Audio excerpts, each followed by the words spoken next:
Saat aku berusia 17 tahun, ayahku meninggal karena penyakit. Tak lama kemudian, ibuku kehilangan penglihatannya. Untuk merawat ibuku, aku pun terpaksa menikah dan berkeluarga.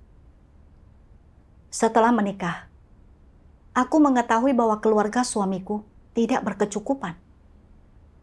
Suamiku menyembunyikan dariku bahwa dia telah terlilit banyak utang.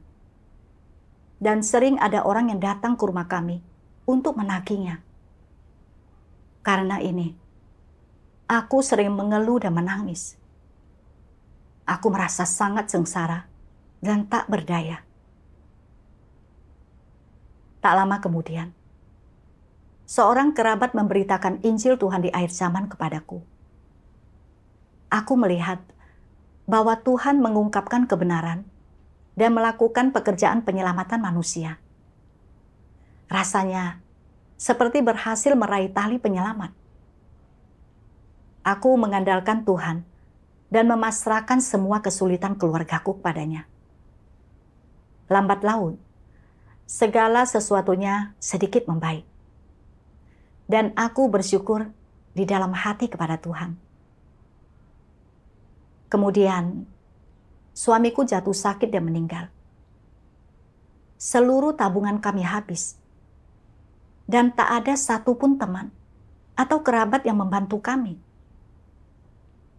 Aku mulai menyadari bahwa manusia tak bisa diandalkan.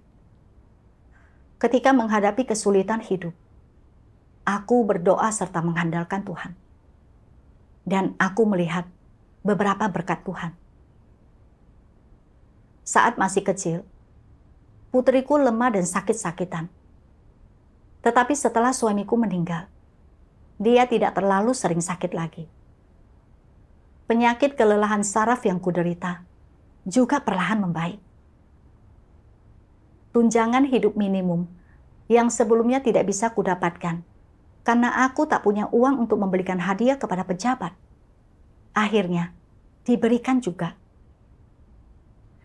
Aku melihat belas kasihan serta perlindungan Tuhan, dan aku sangat bersyukur kepadanya.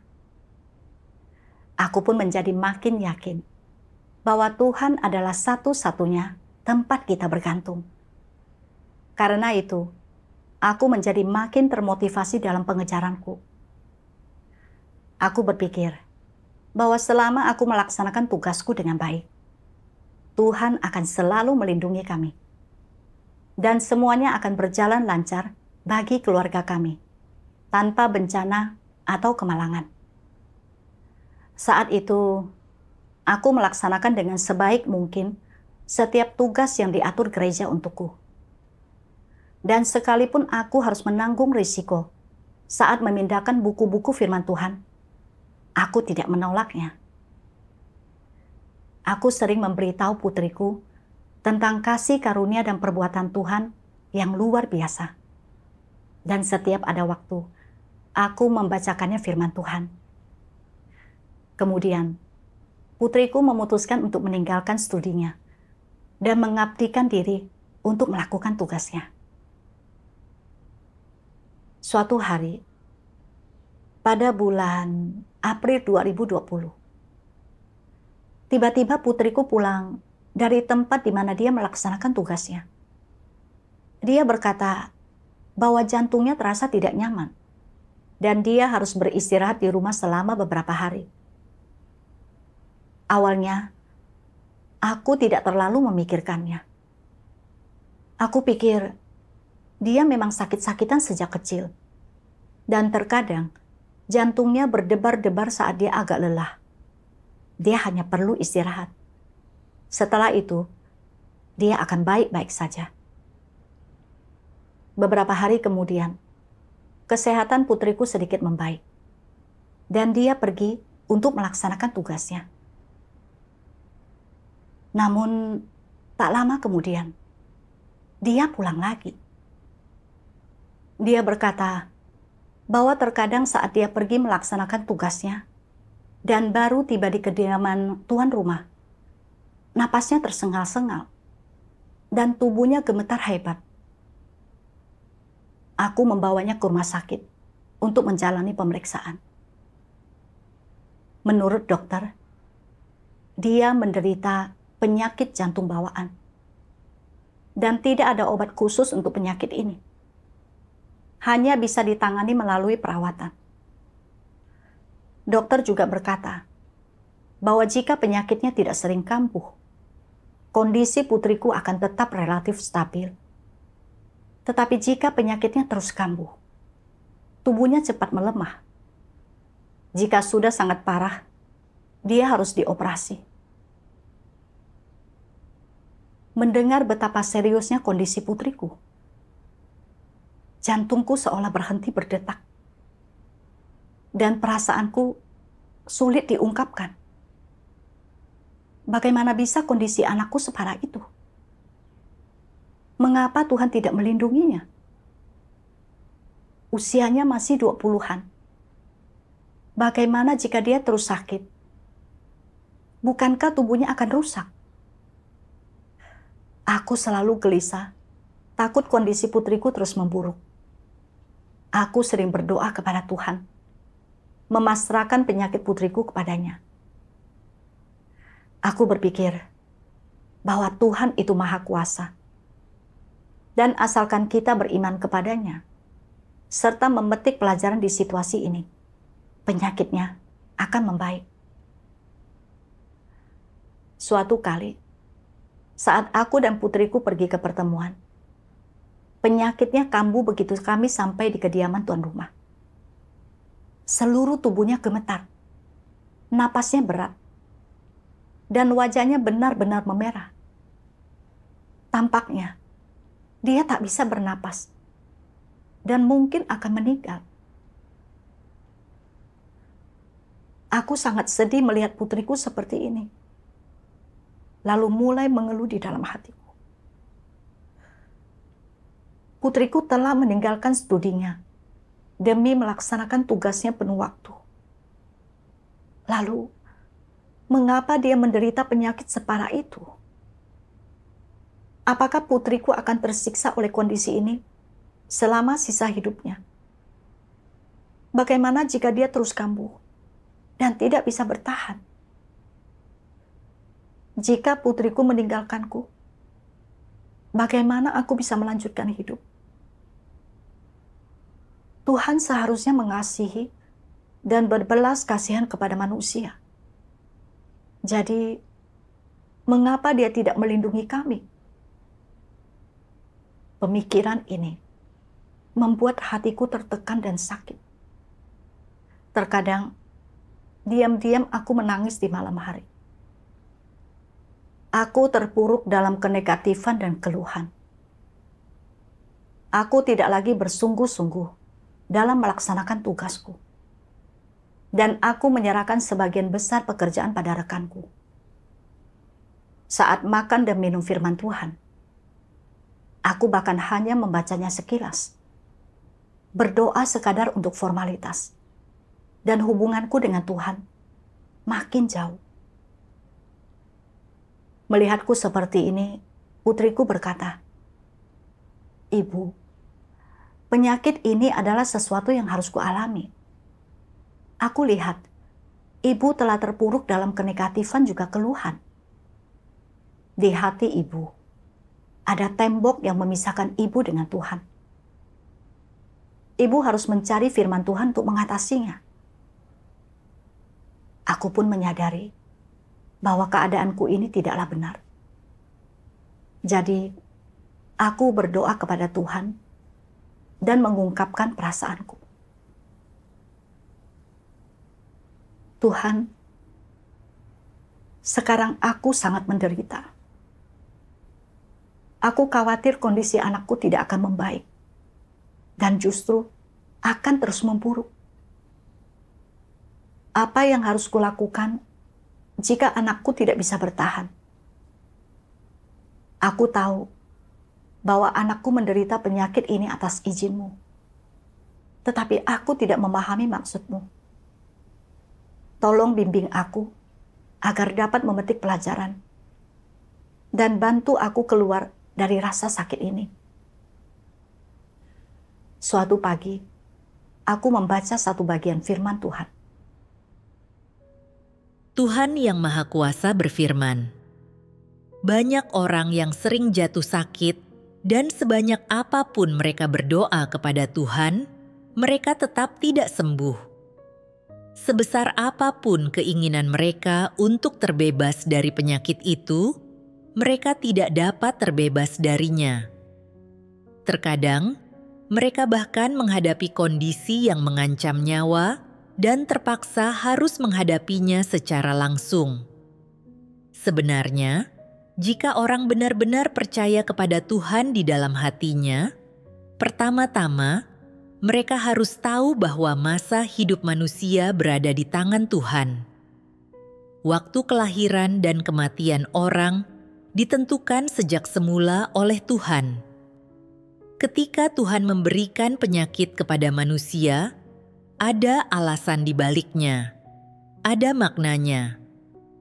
Apa yang dapat mereka rasakan adalah penyakit, tetapi sebenarnya yang telah diberikan kepada mereka adalah kasih karunia, bukan penyakit. Orang harus terlebih dahulu menyadari dan meyakini fakta ini dan menganggapnya serius. Ketika orang menderita karena suatu penyakit, mereka bisa sering datang ke hadapan Tuhan dan memastikan bahwa mereka akan melakukan apa yang seharusnya mereka lakukan dengan cermat dan berhati-hati, dan memperlakukan tugas mereka dengan lebih hati-hati dan tekun dibandingkan orang lain. Bagi manusia, ini adalah perlindungan, bukan belenggu. Ini adalah pendekatan dari sisi pasif. Selain itu, masa hidup setiap orang telah ditentukan sebelumnya oleh Tuhan. Suatu penyakit mungkin mematikan dari sudut pandang medis, tetapi dari sudut pandang Tuhan, jika hidupmu masih harus terus berlanjut dan waktumu belum tiba, maka engkau tidak akan mati sekalipun engkau menginginkannya. Jika engkau memiliki amanat dari Tuhan dan misimu belum diselesaikan, maka engkau tidak akan mati, bahkan jika engkau terkena penyakit yang seharusnya mematikan. Tuhan belum akan mengambilmu. Meskipun engkau tidak berdoa, mencari kebenaran, dan tidak memperhatikan merawat penyakitmu, atau sekalipun pengobatanmu tertunda, engkau tidak akan mati. Hal ini terutama berlaku bagi mereka yang menerima amanat penting dari Tuhan. Jika misi mereka belum selesai, penyakit apapun yang menimpa mereka, mereka tidak akan langsung mati. Mereka akan hidup sampai saat terakhir misi tersebut diselesaikan. Apakah engkau memiliki kepercayaan ini?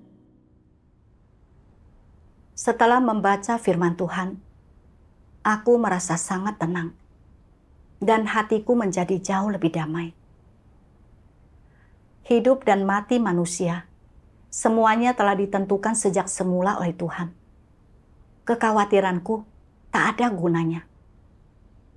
Jika putriku belum menyelesaikan misinya, sekalipun dia terkena penyakit mematikan, dia tidak akan meninggal.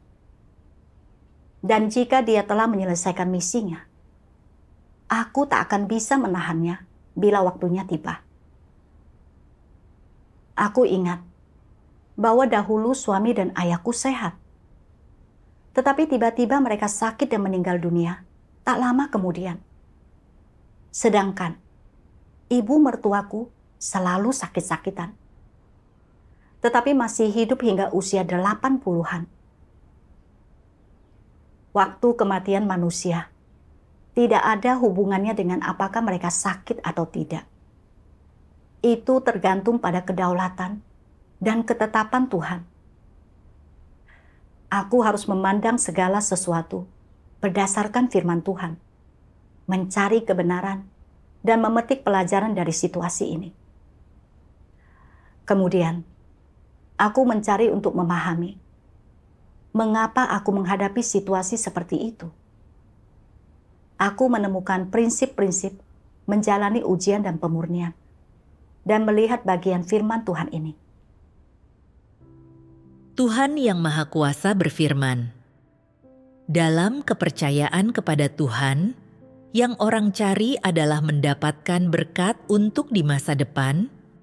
Inilah tujuan dalam iman mereka. Semua orang memiliki niat dan harapan ini, tetapi kerusakan dalam natur mereka harus dibereskan melalui ujian dan pemurnian.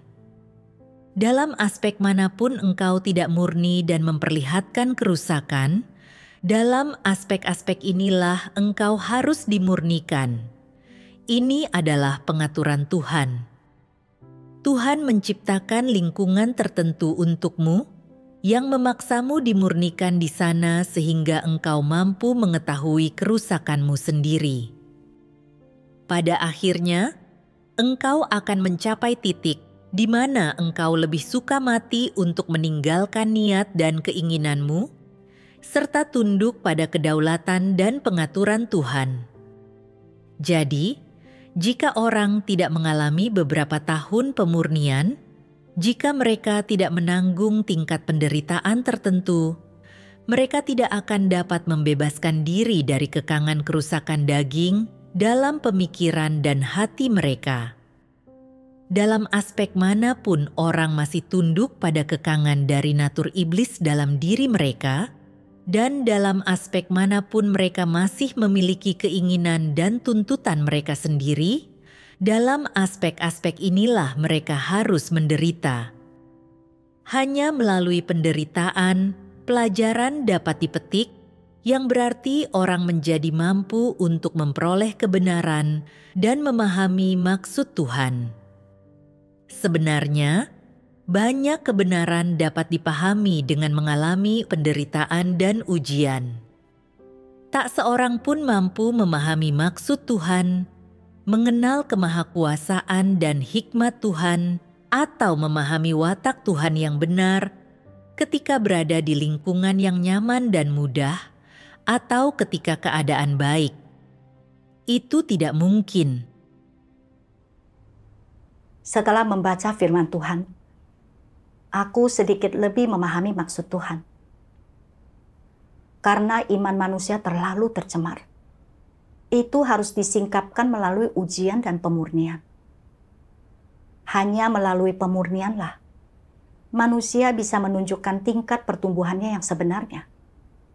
Dan hanya dengan begitulah mereka dapat mengenali kerusakannya. Sebelumnya, aku mampu meninggalkan segala sesuatu, mengorbankan diriku sendiri, dan melaksanakan tugasku. Aku bahkan tidak menghindari tugas berbahaya, seperti memindahkan buku-buku firman Tuhan, dan membawa anakku ke hadapannya juga. Jadi, kurasa pengejaranku sudah sangat baik.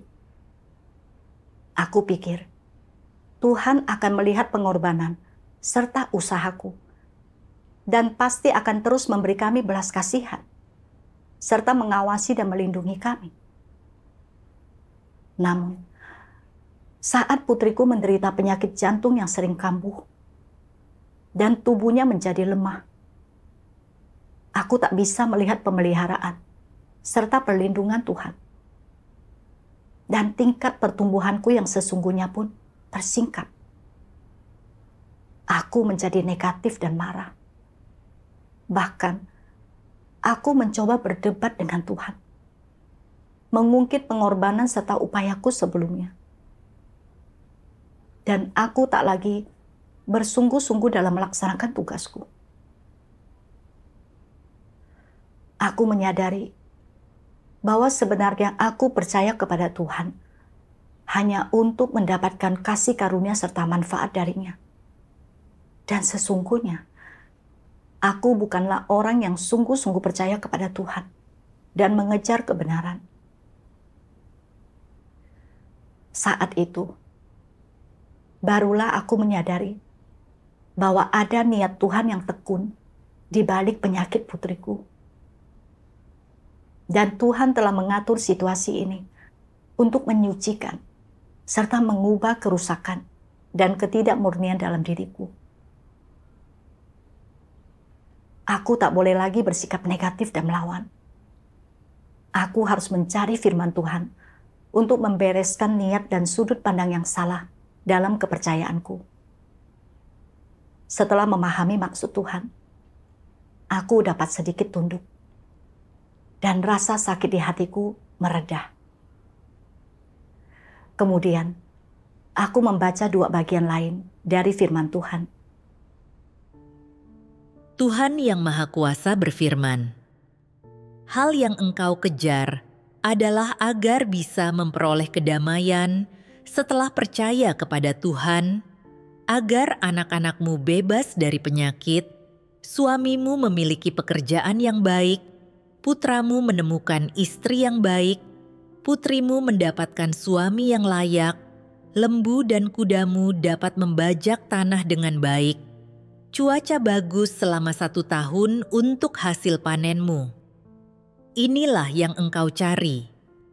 Pengejaranmu hanyalah untuk hidup dalam kenyamanan, supaya tidak ada kecelakaan menimpa keluargamu, angin badai berlalu darimu, wajahmu tak tersentuh oleh debu pasir, hasil panen keluargamu tidak dilanda banjir, terhindar dari bencana apapun, hidup dalam dekapan Tuhan, hidup dalam sarang yang nyaman. Seorang pengecut sepertimu yang selalu mengejar daging, apa engkau punya hati? Apa engkau punya roh? Bukankah engkau adalah binatang buas? Aku memberimu jalan yang benar tanpa meminta imbalan apapun, tetapi engkau tidak mengejarnya.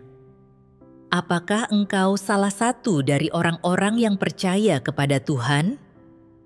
Aku memberikan kehidupan manusia yang sejati kepadamu, tetapi engkau tidak mengejarnya. Apakah engkau tidak ada bedanya dari babi atau anjing? Babi tidak mengejar kehidupan manusia, mereka tidak berupaya supaya ditahirkan, dan mereka tidak mengerti makna hidup. Setiap hari, setelah makan sampai kenyang, mereka hanya tidur. Aku telah memberimu jalan yang benar, tetapi engkau belum mendapatkannya. Tanganmu kosong. Apakah engkau bersedia melanjutkan kehidupan ini, kehidupan seekor babi? Apa pentingnya orang-orang seperti itu hidup? Hidupmu hina dan tercela. Engkau hidup di tengah-tengah kecemaran dan kecabulan, dan engkau tidak mengejar tujuan apapun. Bukankah hidupmu paling tercela? Apakah engkau masih berani menghadap Tuhan? Jika engkau terus mengalami dengan cara demikian, bukankah engkau tidak akan memperoleh apa-apa? Jalan yang benar telah diberikan kepadamu. Tetapi apakah pada akhirnya engkau dapat memperolehnya? Itu tergantung pada pengejaran pribadimu sendiri. Sebagian orang menjadi penuh semangat, begitu mereka melihat bahwa iman kepada Tuhan akan memberi mereka berkat, tetapi langsung kehilangan energi begitu tahu bahwa mereka harus mengalami pemurnian. Seperti itukah percaya kepada Tuhan? Pada akhirnya, engkau harus mencapai ketundukan yang sempurna dan mutlak di hadapan Tuhan dalam imanmu. Engkau percaya kepada Tuhan, tetapi masih menuntutnya, memiliki banyak gagasan agamawi yang tidak bisa engkau lepaskan, kepentingan pribadi yang tak bisa engkau lepaskan, dan masih mencari berkat daging, dan ingin agar Tuhan menyelamatkan dagingmu, menyelamatkan jiwamu. Semua itu adalah perilaku orang yang punya cara pandang salah. Meskipun orang dengan kepercayaan agamawi memiliki iman kepada Tuhan, mereka tidak berusaha mengubah watak mereka, tidak mengejar pengenalan akan Tuhan, tetapi sebaliknya, mereka hanya mengejar kepentingan daging mereka. Banyak di antara engkau sekalian yang memiliki iman yang termasuk dalam golongan orang agamawi. Ini bukanlah iman yang sejati kepada Tuhan. Yang dikatakan Tuhan persis menggambarkan keadaanku. Aku mulai percaya kepada Tuhan saat aku tak berdaya dan menderita. Lalu, aku melihat kasih karunia dan berkat Tuhan. Jadi aku menganggap Tuhan sebagai pribadi yang dapat kuandalkan untuk membantuku dan meringankan kesulitanku. Terutama setelah kematian suamiku dan hidup sendiri dengan putriku. Aku makin memperlakukan Tuhan sebagai harapan terakhirku. Aku percaya bahwa selama kita sungguh-sungguh percaya kepada Tuhan dan melaksanakan tugas kita dengan baik, Tuhan akan melindungi dan menjaga keselamatan kita.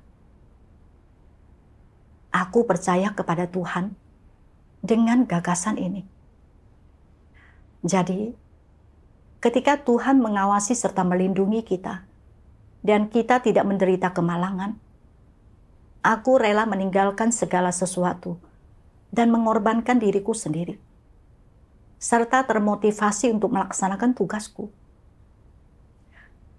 Saat melihat penyakit jantung anakku memburuk, tetapi Tuhan tidak menyembuhkannya, aku menjadi putus asa serta kecewa.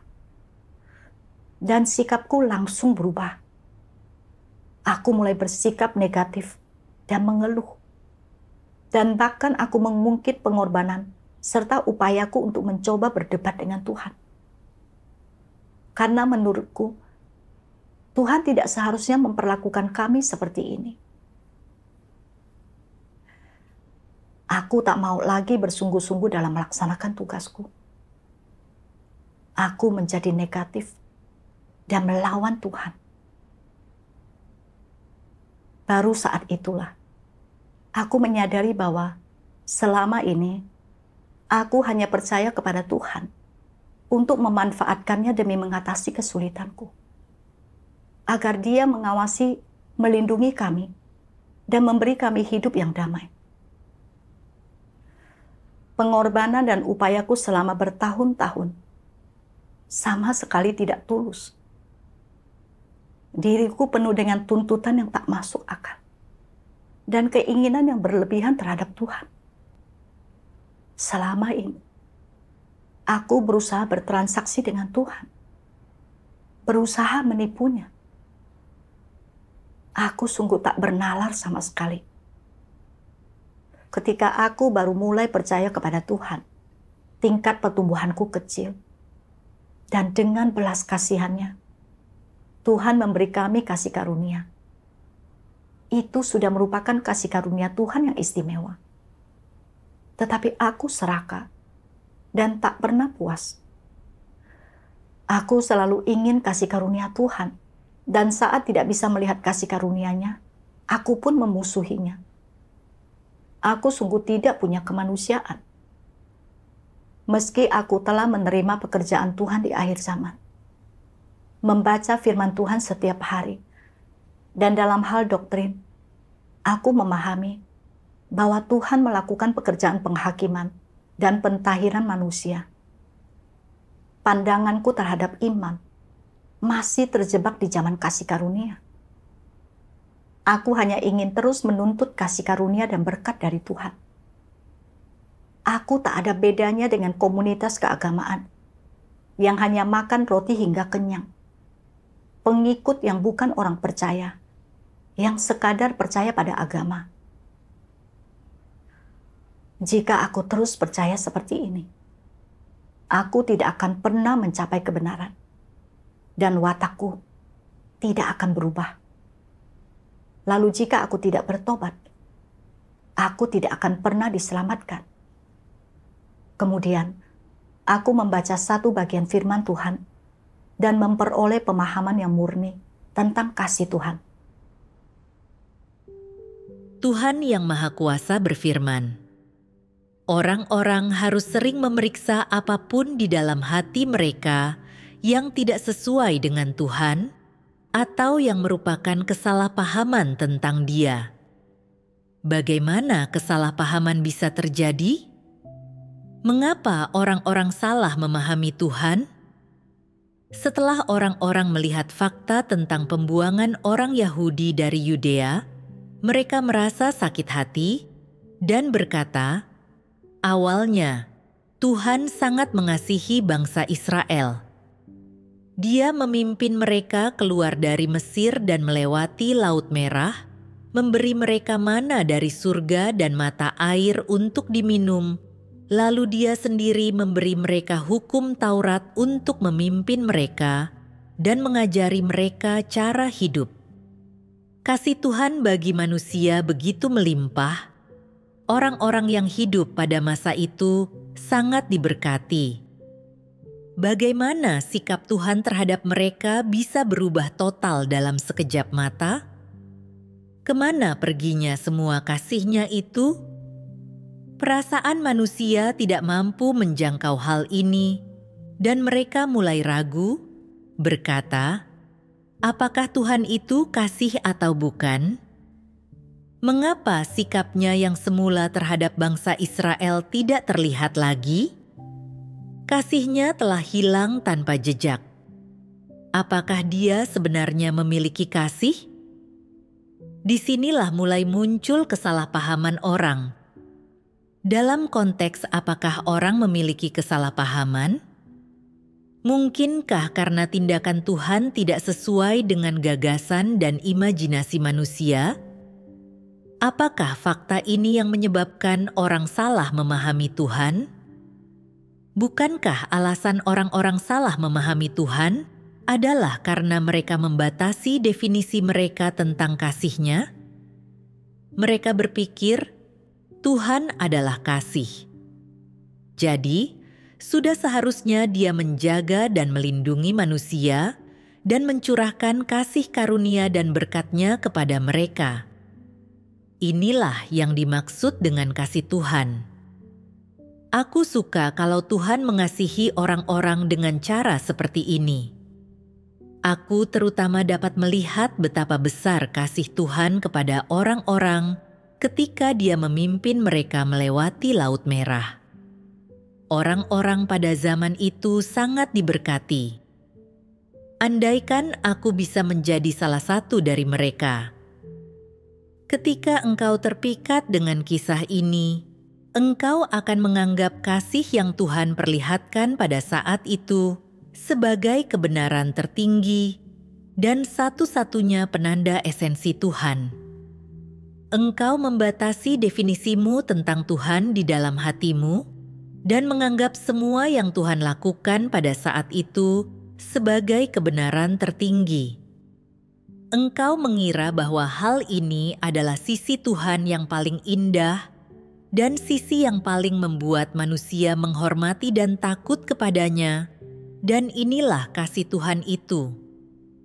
Sebenarnya, tindakan Tuhan itu sendiri adalah hal yang positif, tetapi karena definisimu yang terbatas, tindakan Tuhan menjadi gagasan tertentu dalam pikiranmu dan menjadi dasar yang kau gunakan untuk mendefinisikan Tuhan. Tindakan itu membuatmu salah memahami kasih Tuhan, seolah-olah tidak ada hal lain dalam kasih Tuhan selain belas kasihan, kepedulian, perlindungan, bimbingan, kasih karunia, dan berkat, seolah-olah semua itu adalah kasih Tuhan. Mengapa engkau sangat menghargai aspek-aspek kasih ini? Apakah karena itu berkaitan dengan kepentinganmu sendiri? Ya. Kepentingan pribadi mana yang berkaitan dengan hal itu? Kesenangan daging dan kehidupan yang nyaman. Ketika orang-orang percaya kepada Tuhan, mereka ingin mendapatkan hal-hal seperti ini darinya, bukan hal-hal yang lain. Orang-orang tidak mau berpikir tentang penghakiman, hajaran, ujian, pemurnian, menderita demi Tuhan, menyerahkan segala sesuatu dan mengorbankan diri mereka, atau bahkan mengorbankan nyawa mereka sendiri. Mereka hanya ingin menikmati kasih, pemeliharaan, perlindungan, dan bimbingan Tuhan, sehingga mereka mendefinisikan kasih Tuhan sebagai satu-satunya ciri dari esensinya dan satu-satunya esensi dirinya.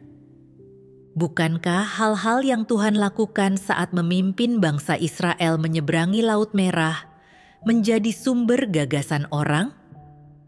Hal inilah yang membentuk konteks di mana orang-orang mengembangkan gagasan mereka sendiri tentang Tuhan. Jika mereka mengembangkan gagasan sendiri tentang Tuhan, mampukah mereka memperoleh pemahaman yang benar tentang pekerjaan dan watak Tuhan? Jelas bahwa mereka tidak hanya tidak mengerti, tetapi mereka juga akan salah menafsirkannya dan mengembangkan gagasan mereka sendiri tentangnya. Hal ini membuktikan bahwa pemahaman manusia terlalu sempit dan bukanlah pemahaman yang benar. Karena pemahaman itu bukanlah kebenaran, melainkan sejenis kasih dan pemahaman yang orang analisis dan tafsirkan dari Tuhan berdasarkan gagasan, imajinasi, dan keinginan egoistis mereka sendiri. Hal itu tidak sesuai dengan esensi sejati Tuhan. Dengan cara apa lagikah Tuhan mengasihi manusia selain dengan memberi mereka belas kasihan, keselamatan, pemeliharaan, perlindungan, dan dengan mendengarkan doa-doa mereka? Dengan mendidik, mendisiplinkan, memangkas, menghakimi, menghajar, menguji, dan memurnikan. Itu benar. Tuhan menunjukkan kasih-Nya dalam banyak cara. Dengan memukul, mendisiplinkan, menegur, dan dengan menghakimi, menghajar, menguji, memurnikan, dan sebagainya. Semua ini adalah aspek-aspek dari kasih Tuhan. Hanya sudut pandang inilah yang komprehensif dan sesuai dengan kebenaran. Jika engkau memahami hal ini, ketika engkau memeriksa dirimu sendiri dan menyadari bahwa engkau memiliki kesalahpahaman tentang Tuhan, bukankah engkau akan mampu mengenali penyimpanganmu dan berhasil dalam merenungkan di mana letak kesalahanmu? Bukankah hal ini dapat membantumu membereskan kesalahpahamanmu tentang Tuhan? Untuk mencapai hal ini, engkau harus mencari kebenaran. Selama orang-orang mencari kebenaran, mereka akan mampu menghilangkan kesalahpahaman mereka tentang Tuhan, dan setelah mereka menghilangkan kesalahpahaman mereka tentang Tuhan, mereka akan mampu tunduk pada semua pengaturan Tuhan. Setelah membaca firman Tuhan, akhirnya aku menyadari bahwa aku bereaksi sekuat itu terhadap penyakit anakku dan menjadi begitu negatif serta menderita karena aku telah membatasi kasih Tuhan. Ketika aku tak berdaya, aku berdoa kepada Tuhan. Lalu, aku melihat pemeliharaan serta perlindungannya. Jadi, aku mulai mengandalkan gagasan serta imajinasiku. Dan aku membatasi Tuhan sebagai Tuhan yang penuh belas kasihan, yang memberikan kedamaian dan sukacita pada manusia. Aku pikir, selama orang-orang berdoa kepada Tuhan saat menghadapi masalah, Dia akan membuka jalan bagi mereka, kapanpun atau dimanapun. Aku menganggap hanya inilah kasih Tuhan. Saat anakku sakit, aku percaya bahwa karena Tuhan mengasihi manusia, Dia pasti akan menyembuhkan anakku. Tetapi saat penyakit anakku tidak kunjung membaik, aku mulai meragukan kasih Tuhan dan punya banyak keluhan terhadapnya. Aku mengukur kasih Tuhan berdasarkan apakah itu menguntungkanku atau tidak. ketika aku melihat pemeliharaan dan perlindungan Tuhan pada kami, aku mengakuinya sebagai kasih-Nya. Tetapi ketika situasi yang Tuhan atur tidak sejalan dengan hasratku dan tidak menguntungkanku, aku tidak mau menerimanya dan tidak mengakuinya sebagai kasih Tuhan. Aku menyadari bahwa pemahamanku tentang kasih Tuhan benar-benar berat sebelah serta menyimpang, dan itu sama sekali tidak sesuai dengan kebenaran. Kini, Tuhan mengungkapkan firman-Nya dan sedang melakukan pekerjaan penghakiman dan pentahiran, bukan memberi kasih karunia pada manusia. Saat manusia baru mulai percaya kepada Tuhan dan tingkat pertumbuhan mereka masih kecil, Tuhan berbelas kasihan pada mereka, menganugerahi mereka dengan kasih karunia dan berkat. Inilah salah satu cara Tuhan mengungkapkan kasih-Nya. Ketika manusia memahami sedikit kebenaran dan tingkat pertumbuhan mereka meningkat, Tuhan mengatur situasi yang berbeda sesuai dengan tingkat pertumbuhan mereka untuk menguji dan memurnikan mereka. Dengan demikian, manusia dapat mengenal diri sendiri dan Tuhan dalam berbagai situasi, sehingga watak mereka berubah, dan mereka dapat memahami kebenaran serta mencapai keselamatan. Justru inilah kasih Tuhan yang lebih dalam. Meski aku dan putriku sedikit menderita karena penyakitnya, itu menyingkapkan ketidakmurnian dalam imanku. Dan aku menyadari bahwa pemahamanku tentang pekerjaan Tuhan penuh dengan gagasan serta imajinasi, dan aku dapat memperbaikinya tepat waktu. Putriku juga menyadari bahwa upaya dan pengorbanannya selama ini adalah untuk memperoleh berkat, dan dia percaya kepada Tuhan dalam gagasannya sendiri. Dia pun mengubah pandangannya yang keliru tentang iman dan menjadi makin dekat dengan Tuhan. Ini adalah kasih dan keselamatan dari Tuhan bagi kami. Setelah menyadari semua ini, keluhan dan kesalahpahamanku terhadap Tuhan pun lenyap, dan aku mampu melaksanakan tugasku dengan normal. Kemudian, aku menemukan jalan penerapan dalam firman Tuhan ini. Tuhan yang Maha Kuasa berfirman, "Engkau percaya kepada Tuhan dan mengikuti Tuhan. Jadi, engkau harus memiliki hati yang mengasihi Tuhan. Engkau harus menyingkirkan watakmu yang rusak. Engkau harus berusaha memenuhi maksud Tuhan. Dan engkau harus memenuhi tugas seorang makhluk ciptaan. Karena engkau percaya kepada Tuhan dan mengikuti Tuhan, engkau harus memberikan segalanya kepada Tuhan, dan tidak boleh membuat pilihan atau tuntutan pribadi. Dan engkau harus memenuhi maksud Tuhan. Karena engkau diciptakan, engkau harus tunduk pada Tuhan yang menciptakanmu. Karena pada hakikatnya, engkau tidak memiliki kuasa atas dirimu sendiri, dan tidak memiliki kemampuan alami untuk mengendalikan nasibmu sendiri. Karena engkau seorang yang percaya kepada Tuhan, engkau harus mengejar kekudusan dan perubahan. Setelah membaca firman Tuhan, aku memahami bahwa dalam beriman, kita tidak boleh hanya mengejar untuk menikmati kasih karunia Tuhan, atau selalu menuntut agar Dia mengasihi kita.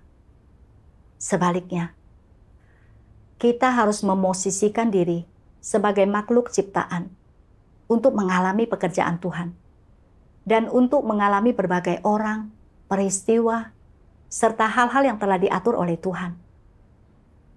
Sekalipun penderitaan dan ujian datang, saat kita tidak memahami maksud Tuhan, kita harus tunduk, banyak berdoa dan mencari, merenungkan watak rusak yang telah kita perlihatkan, berdoa, berubah, dan tetap melaksanakan tugas demi memuaskan Tuhan. Inilah yang seharusnya dilakukan makhluk ciptaan. Sebelumnya, aku selalu hidup di lingkungan yang nyaman. Aku seperti bunga di rumah kaca, tak tahan terhadap angin dan hujan. Aku sangat rapuh, dan tingkat pertumbuhanku kecil. Begitu mendapat sedikit kesulitan, aku menjadi negatif dan lemah. Dan ketika menghadapi ujian serta pemurnian, aku tidak bisa tetap teguh sama sekali. Setelah melewati situasi ini, tingkat pertumbuhanku sedikit meningkat. Aku memperoleh sejumlah pemahaman tentang kerusakanku, dan aku juga makin memahami pekerjaan Tuhan. Ini sungguh bermanfaat bagiku. Kini, meski penyakit putriku belum pulih total dan sesekali masih kambuh, dan aku merasa tertekan serta sangat sedih saat melihatnya sakit, aku tidak terkekang oleh hal itu, dan aku mampu melaksanakan tugasku secara normal. Perubahan dan pemahaman ini adalah hasil dari firman Tuhan